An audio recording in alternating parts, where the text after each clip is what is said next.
Hello, everybody at LifeWise. How are you doing? It's so good to be able to speak to you. So I want to thank you for your time and your consideration. It means a lot to me. So my first bit is about how I heard about the role, and that was with Indeed. And I had a chance to review the role, and I said, I can do that. This is definitely doable. And then I found there was a faith component. I went, oh, really? This is really cool. So I was very happy to see a business that aligns that way. I've worked at a number of secular jobs, and it continually feels pretty secular. I can go into more details about that, but it's kind of like folks who wear their good sight on their face or their faith here, but they don't really address the heart, right? I know that Christians struggle with that as well. I'd rather know that someone's struggling with it versus them not struggling at all, right?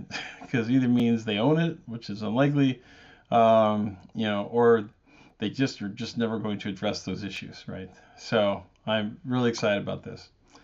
About my faith story, I was born and basically baptized in the Catholic Church, and then later I was baptized as an adult. The church that I became part of later was called Xenos Christian Fellowship, and it was there we picked up on lots of nice teachings, and really important teachings. So after having Catholic grade school, Jesuit high school, to us in terms of our knowledge about the Spirit and the Lord and the Word, this was a big deal, and so we hopped right in. And so I went to learning Scripture, eventually teaching Scripture to kids and adults. So I did kids groups, men's groups, and home church teachings as well. And my wife is actually has a really good memory of the Bible, so we kind of work well together that way.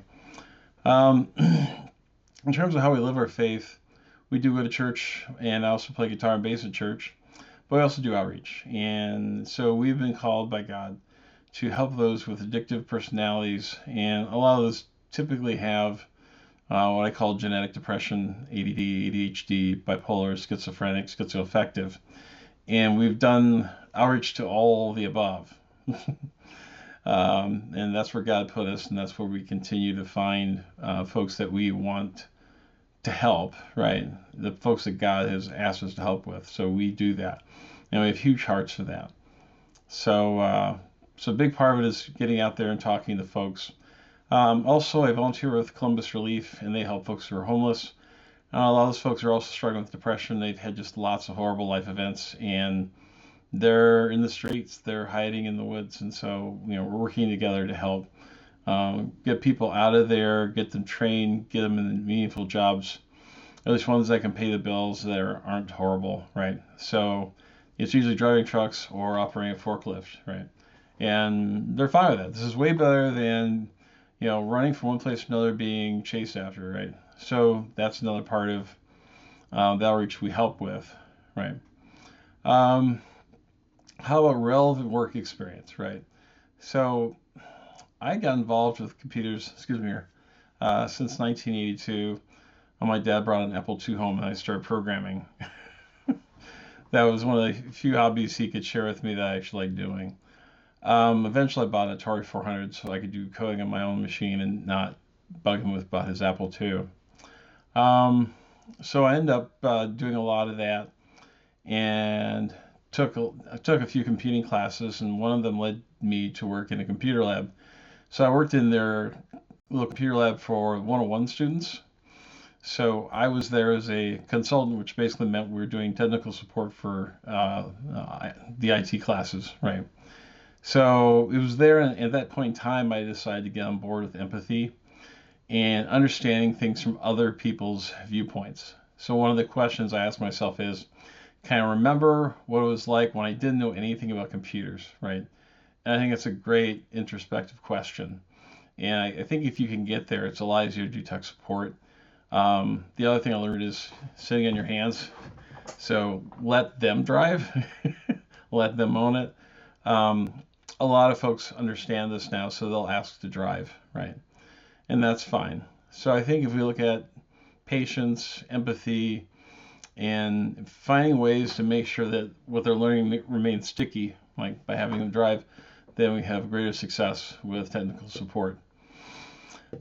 So as far as my other resources that I bring, I've been doing hardware and software troubleshooting. I've been involved in electronics, so I can fix electronics. I can diagnose electronics and computers as well. So hardware and software support. Basically, I've done imaging. I've done all kinds of stuff. You want me to check a laptop where it doesn't turn on anymore? Fine, that's all I'll do. Piece of software's not working? Fine. Some kind of web app's not working? Fine. I research that and troubleshoot that. So I have a very long history of doing that kind of work. A lot of my work that involved me doing that was at Park National Bank. I was a desktop administrator there, and so we had to do the troubleshooting that was beyond level 2, and in some cases we're troubleshooting our own deployments in some cases. So if you push out a piece of software, it probably only gets to about 99.9% of the organization. Great. What's wrong with the 0.1%? We had to chase that down. And I also had to do that at Huntington National Bank, so we pushed through deployments through automation, and in that process, we'd have to try to find out why it broke, or did it really break, or if someone did that the machine on for 3 weeks, very bad things, then we just report it, and try to fix it. If we look at software solutions and hardware solutions, I did a lot of that work at Wright State University, and I've done that for Hardy as well and J&M Concepts. So we have a need, or need to have additional functionality. So I initially consult, find what they want to do, see if we already have the resources. If we don't have the resources, then what can we accomplish for anywhere near $0, right? Anywhere near that end, that's great. On the other end, of course, is spending a lot more money, right? So the goal is to keep it closer to free or close to zero. Sometimes the solution is just going to cost a lot of money, right? That's how it works sometimes. So if the money's there, that's great. If money's not there, it's a little more difficult. You have to work on workarounds and how to make something work until you get what you really want, right? So that's not so unusual. So that's kind of a very brief overview. I do feel very qualified as a consultant and as hardware and software engineer / support person, and I'm really looking forward to hearing back from you guys. It's such an honor to be part of any organization that makes faith part of its platform. It's an honor and a relief as well. So my best wishes to you. God bless you. Hope to see you soon. Thank you so much for your time.